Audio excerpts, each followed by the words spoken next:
It's always the firsts. It's the first time maybe you cash a winning ticket. For me, it was the first time that a horse I owned actually won a race. That was at Long Acres, and then you think about your first stakes win. That happened at Long Acres. Your first win at a major league racetrack, that happened down at Hollywood Park. So I think those kind of things really stand out to you. And then I think here at Emerald Downs, the most memorable thing for me was the day the starting gate opened. There had been such uncertainty about the racing game here in the state of Washington when Long Acres closed down, and to see the game come back at a beautiful track such as this, and when they popped the starting gate that very first day in the U.S. Bank Stakes, I remember Strawberry Moore and beautiful gray filly out of Canada came down and dominated that race.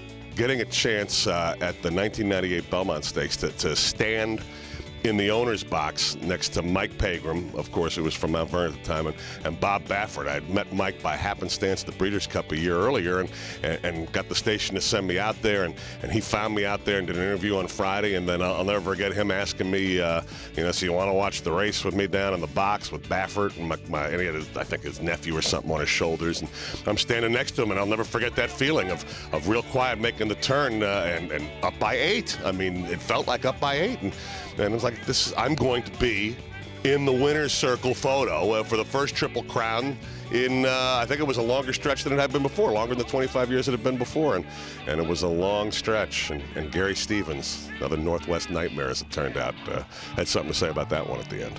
I was lucky earlier in my career to work in Louisville, Kentucky, and I have been to several Kentucky Derbies.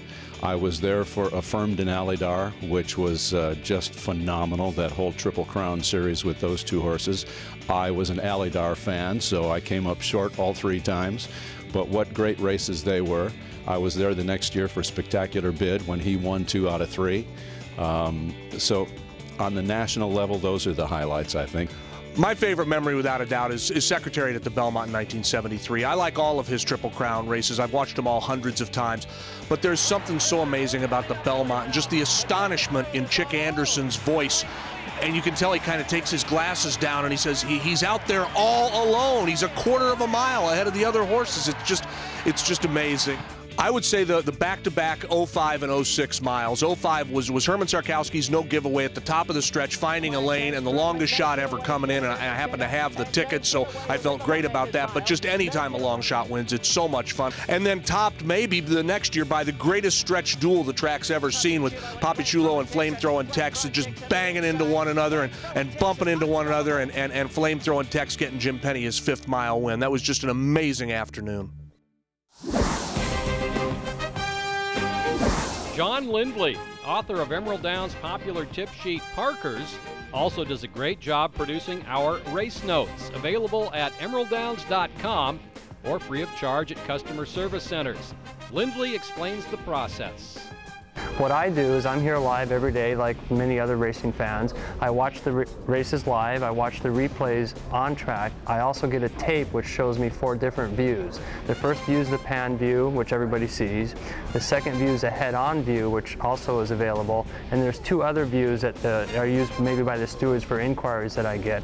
I'm able to look at that information, keep the notes of all the horses and all the trouble, write that down, try to condense it and make it simplified and easy to read. And then that's published every week by Emerald.